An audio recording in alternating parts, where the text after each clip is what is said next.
प्यारे बच्चों, स्वागत है आपका अपना चैनल डीपीएस गणित में। प्यारे बच्चों, बिहार बोर्ड के द्वारा कक्षा 9th की जो परीक्षा आज 27 सितंबर को हुआ है उसका मैं आपको आंसर शीट बताने जा रहा हूं। आप लोग अच्छा से मिला लीजिए ताकि आपको पता चल जाए आप लोगों ने क्या लिख के आया और कितना नंबर बनाया है। तो चलिए देखिए, पहला क्वेश्चन है, परिमेय संख्याओं का दशमलव प्रसार कैसा होता है। ऑप्शन आपके पास था शांत या अशांत अनावर्ती, शांत या अशांत आवर्ती, अशांत आवर्ती, इनमें से कोई नहीं। तो देखिए, परिमेय संख्या होता है पी बटा क्यू के रूप में होता है, तो इसका जो पी बटा क्यूब बनता है ये शांत होता है, शांत या अशांत रहता है तब आवर्ती में रहता है, अशांत आवर्ती यानी रैखिक वाला संख्या होता है। ठीक है, तो इसका आंसर हो जाएगा आपका बी। चलिए दूसरा प्रश्न देख लीजिए, 3.721435 कैसी संख्या है। परिमेय संख्या, अपरिमेय संख्या, वास्तविक संख्या नहीं, इनमें से कोई नहीं। तो देखिए, ये जो आपका है दशमलव जो फिक्स हो गया तो ये आपका परिमेय संख्या होगा। इसको आप बटा के रूप में पी बाई क्यू के रूप में लिख सकते हैं। इसको दशमलव उड़ाएंगे तो इसके बदला में 1 लिखेंगे और 2 4 6 अंक है तो 6 शून्य लगाएंगे। ठीक है, तो इसको हम पी बाई क्यूब में लिख सकते हैं, इसलिए ये आपका परिमेय संख्या होगा। चलिए अगला प्रश्न है, 0.5 का पी बटा क्यू रूप है। तो 1/2, 5/9, 1/5, 3/8। तो देखिए, इसको दशमलव उड़ाएंगे 0.5, इसको दशमलव उड़ाएंगे तो बटा में लिखेंगे 1 और 1 अंक है तो 1 शून्य बटाएंगे, ये काटेंगे 5 एकम 5, 5 दूनी 10, तो ये हो जाएगा आपका 1/2, ऑप्शन नंबर ए। तीसरा प्रश्न है, निम्नलिखित में कौन 7/9 का दशमलव रूप है। 0.7, 0.07, 0.73, इनमें से कोई नहीं।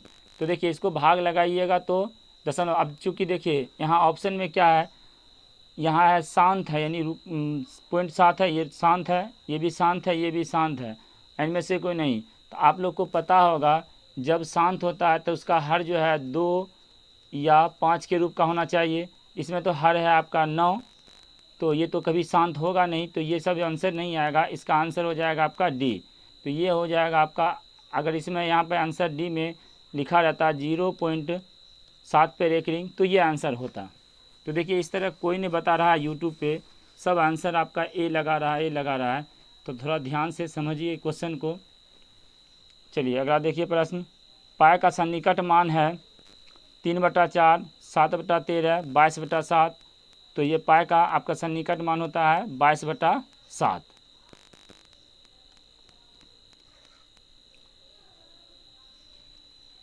छठा प्रश्न है, बहुपद x³ इंटू x² - 4 का घात क्या है। 4, 5, 6, 0। तो देखिए, घात के लिए क्या करिए, पहले सबसे पहले इसको गुना करेंगे, तो x³ को x² से गुना करेंगे तो ये हो जाएगा आपका x पे पावर 5 और फिर -4x³।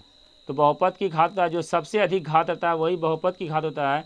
तो इसमें आपका x पे पावर 5 है, तो अधिकतम घात क्या हो जाएगा आपका 5 है, तो यही हो जाएगा आपका बहुपद की घात, ऑप्शन बी हो जाएगा।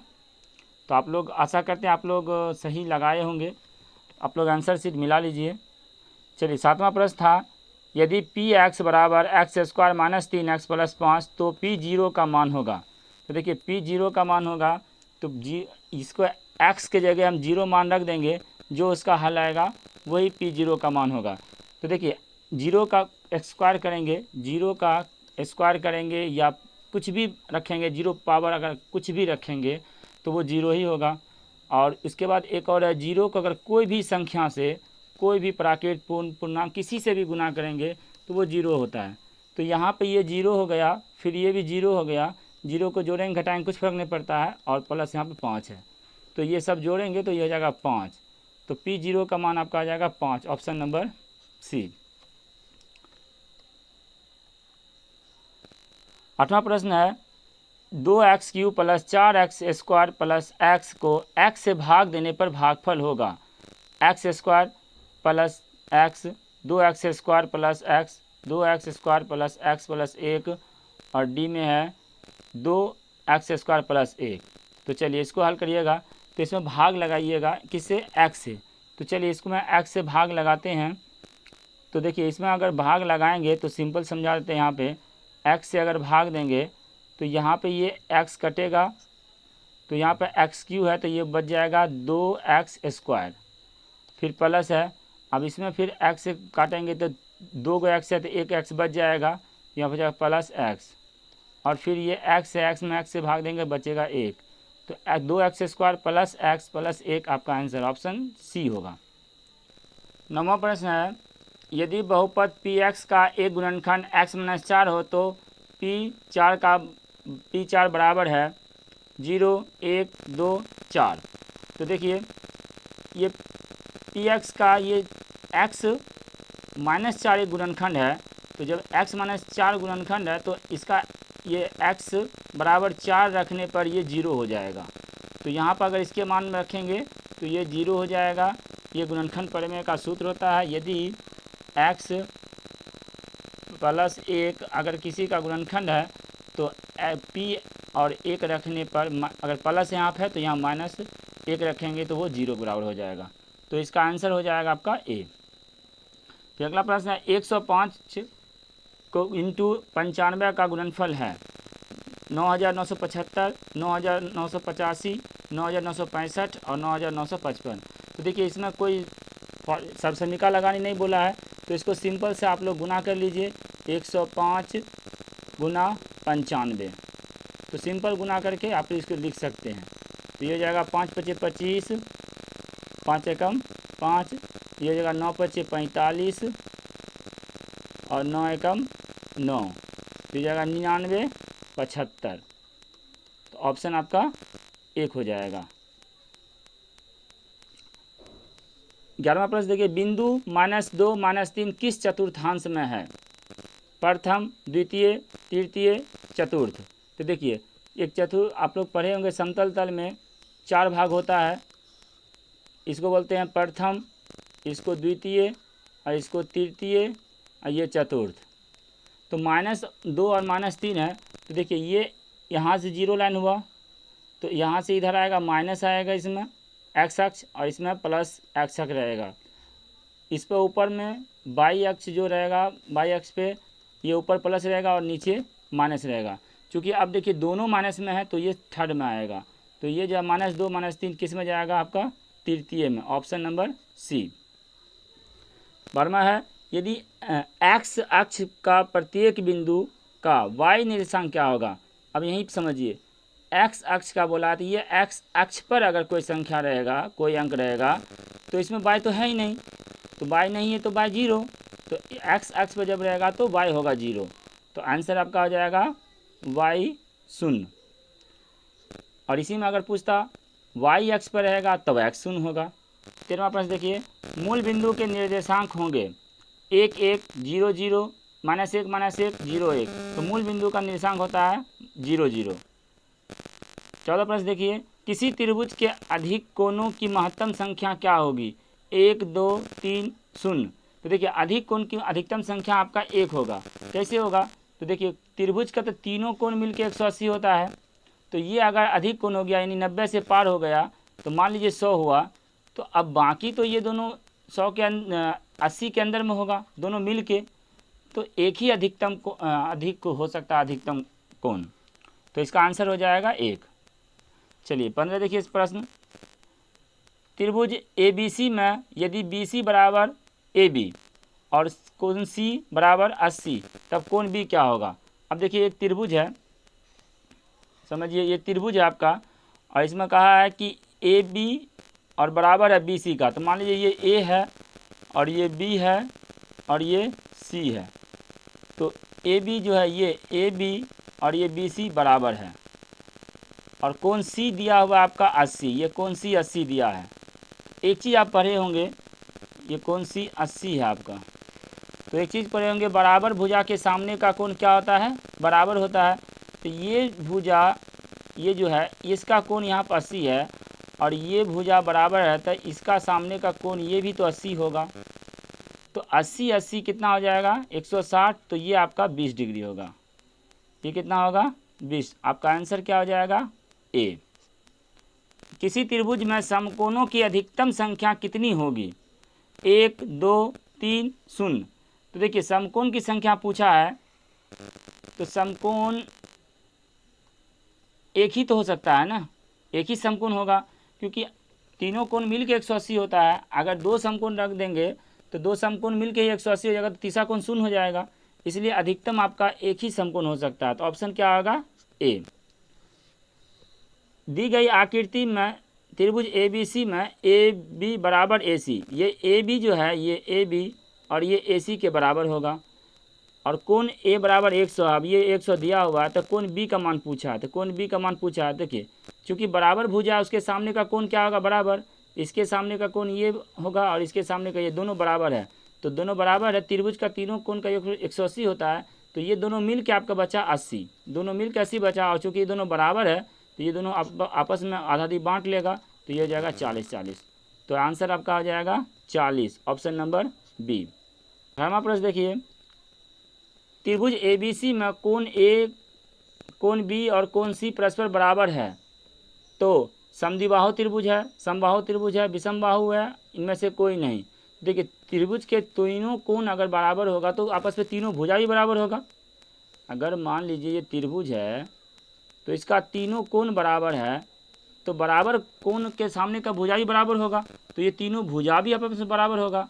तो तीनों जब भुजा बराबर होगा तो वो समबाहु होगा, यानी बराबर भुजा। तो ऑप्शन क्या आ जाएगा आपका? बी, समबाहु त्रिभुज होगा। चलिए अगला प्रश्न देखिए, 19वां प्रश्न है, यदि दो आयत सर्वांगसम हो तो उनके क्षेत्रफल होते हैं बराबर, दुगुना, आधा और समान। देखिए सर्वांगसम एक होता है सर्वांगसम और एक होता है समरूप। तो सर्वांगसम में क्या होगा? सभी पार्ट एक दूसरा को ढक लेगा, तो सभी पार्ट ढक लेगा तो उसका क्षेत्रफल क्या हो जाएगा? बराबर हो जाएगा। 20 में देखिए, यदि समचतुर्भुज का क्षेत्रफल 88 वर्ग सेंटीमीटर है तो एक विकर्ण 11 है, तो दूसरा विकर्ण क्या होता है? तो समचतुर्भुज का क्षेत्रफल का आप लोग को फार्मूला पता होगा, 1/2 गुना विकर्णों का गुणनफल, यानी एक विकर्ण और गुना दूसरा विकर्ण, इसको D2 मान लेते हैं, बराबर दिया है 88 का। तो देखिए इसको काटेंगे, अगर 11 एकम 11, 11 8 88। अब ये दो नीचे बटा में उधर जाकर गुना हो जाएगा, तो D2 बराबर क्या हो जाएगा आपका? 8 दूनी 16। ऑप्शन नंबर क्या हो जाएगा? 16 कहाँ है? देखिए 16 ऑप्शन सी में है। देखिए यदि समांतर चतुर्भुज ए बी सी डी में बी एम लंब है सी डी पर, ये देखिए लंब है इस पर, तब तो देखिए ये समांतर चतुर्भुज है, तो समांतर चतुर्भुज का फार्मूला होता है आधार गुना शीर्ष लंब। तो ये जब आधार है और इस पर शीर्ष लंब गिरा है, तो इसका हो जाएगा आपका ए बी गुना बी एम, ठीक ना। तो ऑप्शन क्या हो जाएगा? ए आपका सही होगा। 22वां प्रश्न है, समचतुर्भुज के विकर्णों का गुणनफल समचतुर्भुज के क्षेत्रफल का कितना गुना होता है? तो समचतुर्भुज का वो 2 गुना होता है। देखिए फॉर्मूला ही होता है कि 1/2 गुना एक विकर्ण गुना दूसरा विकर्ण बराबर क्षेत्रफल। तो देखिए ये एक विकर्ण गुना दूसरा विकर्ण बराबर हो जाएगा आपका क्षेत्रफल गुना 2। तो क्षेत्रफल का क्या होता है? 2 गुना होता है। तो ऑप्शन आपका हो जाएगा ए। 23वां प्रश्न देखिए, द्वितीय पाद में के किसी बिंदु के भुज का चिन्ह होगा धन, ऋण, धन नहीं, ऋण नहीं। तो देखिए ध्यान समझिएगा, ये फर्स्ट होता है और ये सेकंड होता है। तो सेकंड में किसका पूछा है? भुज का। तो भुज बोलते हैं एक्स अक्ष को। तो दूसरा पाद है या तीसरा में एक्स का मान ऋणात्मक होगा, तो ये हो जाएगा आपका ऋण। चलिए 24 में देखिए, बिंदु 1 2 किस अक्ष पर स्थित है? देखिए बिंदु 1 2 यही मान लीजिए, यहाँ पे ऐसे रखिए। अब ये 1 है और यहाँ पे 2 है, तो किस बिंदु यहाँ पर आएगा? यहाँ बिंदु है। तो इसमें क्या कहा? एक्स अक्ष पे है? नहीं भाई एक्स अक्ष पे नहीं है, बिंदु तो यहाँ है ना। तो एक्स अक्ष पे है? नहीं है। वाई अक्ष पे है? नहीं, वाई अक्ष पे भी नहीं है। ए और बी दोनों नहीं, एक्स अक्ष वाई अक्ष दोनों पे नहीं थी, दोनों कहाँ से? इसलिए ऑप्शन क्या हो जाएगा? डी। अब इसमें रह सकता था आंसर प्रथम क्वाड्रेंट में है, तो ये सही होता। चलिए अगला प्रश्न देखिए, 25वां देखिए, एक घनाकार बक्से का विकर्ण 300 सेंटीमीटर है, तो इसके आयतन होंगे। तो आयतन क्या है? 1000 सेंटीमीटर क्यूब, 900 सेंटीमीटर क्यूब, 600 और 500। तो देखिए विकर्ण दिया है, घन का आयतन होता है भुजा क्यू, तो भुजा नहीं मालूम है, विकर्ण से भुजा निकाल लेते हैं। 300 के बदला हम लिख सकते हैं 10√3, और इसके बाद भुजा बराबर फॉर्मूला ही होता है विकर्ण बटा √3, तो √3 कट जाएगा, आपका भुजा निकल गया 10। तो घन का आयतन होता है भुजा क्यू, तो 10 का क्यू 1000, ऑप्शन ए।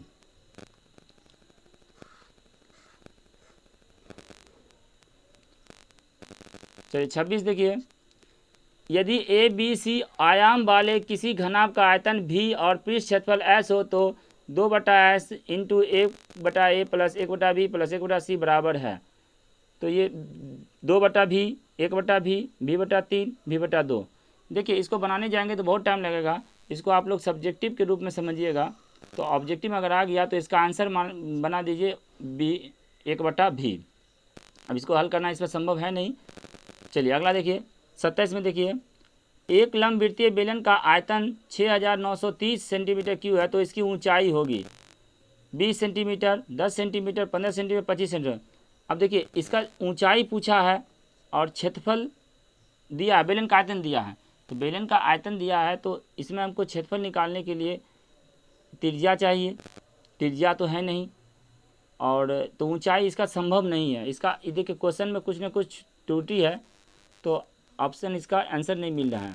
क्योंकि अगर मान लीजिए पाई r² h बराबर रखेंगे 6930, चलिए h का मान पूछा है, पाई का मान भी 22/7 रख देंगे, r का मान क्या रखेंगे, ठीक है। तो इसलिए ये क्वेश्चन जो है आपका त्रुटि है, ये अभी तक कोई नहीं बताया यूट्यूब पे, जाके देख लीजिए, सभी ने आंसर ए लगा दिया है, ये क्वेश्चन त्रुटि है। चलिए अगला प्रश्न देखिए, किसी घनाभ में सतहों की कुल संख्या होती है, तो घनाभ में सतह कितना होता है 6।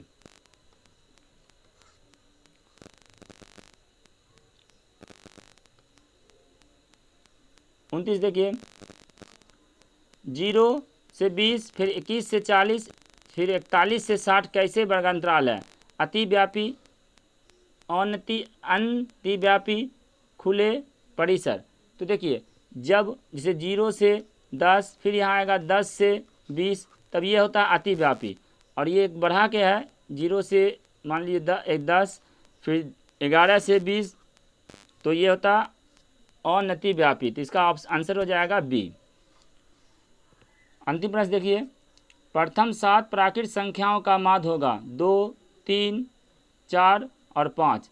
तो देखिए 7 प्राकृत संख्या आप लोग ऐसे ही बना सकते हैं, लेकिन लगातार जब भी रहेगा तो उसका एक ट्रिक बता देते हैं आप लोग को। ये तो छोटा है तो आप लोग लिख के भी बना सकते हैं, जैसे 1, 2, 3, 4, 5, 6 और 7। इसको क्या करेंगे, माध्य पूछा तो 7 से भाग दे देंगे, तो ये टोटल हो जाएगा आपका 28। तो 28/7 यानी माध्य आया 4। अब इसको एक सिंपल ट्रिक बताते हैं, आप लोग थोड़ा ध्यान दीजिएगा।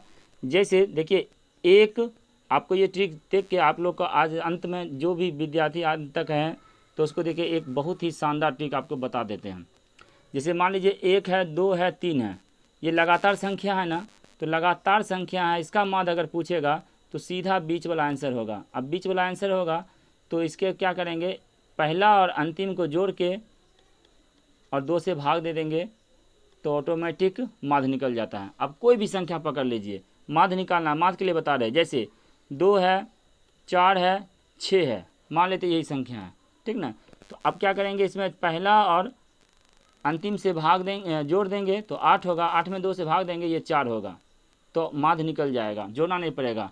अब जैसे देखिए थोड़ा ये तो छोटा था, अब बड़ा रहेगा, उसके लिए देखिए 5 है, मान लीजिए 10 है, dot dot dot dot dot है, और 100 है, ठीक ना।